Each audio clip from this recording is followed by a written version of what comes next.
নারী, গাড়ি, বাড়ি, স্থাবর অস্থাবর সম্পত্তি, সন্তান সন্ততি, এগুলো প্রাপ্তির আকাঙ্ক্ষা, এগুলোর প্রতি আকর্ষণ মানুষের জনমভর। আমরা সবাই এগুলো চাই, ঠিক কিনা? এর মধ্যে সবচেয়ে গুরুত্বপূর্ণ একটা হচ্ছে সন্তান সন্ততি। দেয় কে? জোরে বলতে হবে, কে দেয়? চাইতে হবে কার কাছে? নাকি মাজারে, নাকি দরগায়? একজন সন্তান দিতে পারে, চিল্লায় বলতে হবে তিনি কে? অনেকে বলে মাজারে মানত না করলে নাকি সন্তান পাওয়া যায় না। এটা কি রে ভাই? মাজারে যদি মানত করা না হয় তাহলে নাকি সন্তান পাওয়া যায় না। এগুলো এসে ডিস্টার্ব করে খুব। এটা খুলে ফেলেন, খুলে নিচে রাখেন, এটারে এদিকে রেখে দেন, এই পাশে থাক যতটুকু হয়, এদিকে দিয়ে দেন এই পাশে।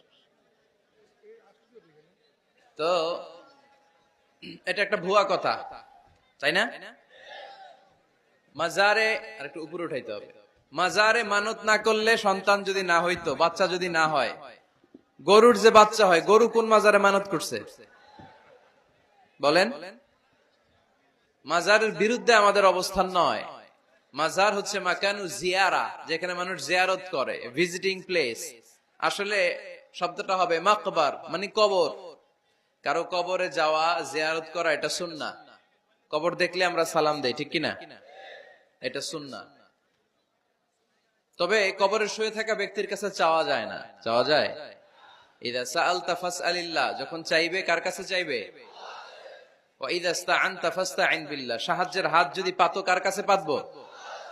ওনার ভান্ডারে কমতি আছে, ঘাটতি আছে, আমাদের যার যা লাগবে সবও যদি উনি দিয়ে দেয়, ওনার কমতি পড়বে নাকি?